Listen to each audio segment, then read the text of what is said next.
Hey everyone, this is how to build a DIY seesaw for dog agility. So before you begin, you want to make sure you have all of your necessary supplies, and you want to cut down your PVC to 4 pieces at 16 inches, 1 piece at 12 inches, 6 at 8 inches, and 2 at 2 inches. You also want to have 5 T-joints and 6 elbow joints. You also want 1 piece of 2x10x8 wood, and you're going to need 4 screws.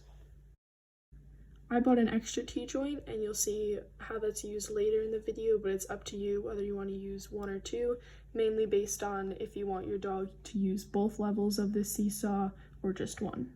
So the first thing that you want to do is take one of your 14-inch pipes and put elbows on both the top and bottom, and you want to repeat this with one more 14-inch pipe. You then want to attach 2 8-inch pieces to a T, and you want to repeat this twice. You can put this, one of them on the top part, connecting 2 of the elbows, and then one on the bottom, connecting 2 of the bottom elbows on the pieces that you made in the previous step. So that way you'll have a square frame, and you also want to make sure that your T-joints are facing up.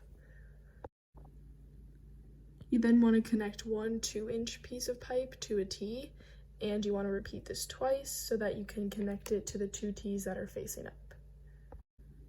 You then want to take 2 of your 8-inch pieces and connect it to both T's on either side. After that, you're going to connect a 14-inch piece in between those 2 T's. So if your dog is just learning how to do this, you should probably put the board on this lower level so that they get used to the motion.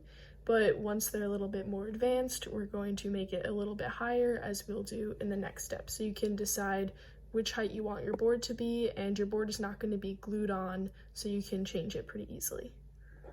So if your dog is ready to do this next step, you want to put 2 more elbows on top of this, and you want to put a 14-inch piece in between them, connecting the 2 sides. And this is the top level that your dog is going to be using when they're ready. You're also going to want to cut one of your T's in half both ways so that you'll have 2 small sections, and this will be used for your board to make sure that it doesn't slide too much side to side.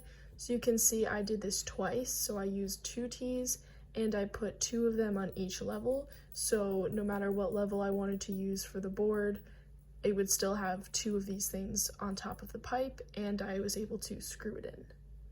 You also want to take your 12-inch piece and cut it in half. So you're going to take your board and you're going to screw this piece on a couple inches, 3 or 4 inches off center of the board, so that your board's going to rest on one side. And then eventually, once you screw this in, this on the bottom of your board is going to rest on top here, and this is going to keep it all in place. This is what it's going to look like at the end. I strongly suggest to stain or paint this and add some friction sand in it. You can get that at the store, so that your dog will not be affected if they happen to lick their paws after walking on pressure treated wood.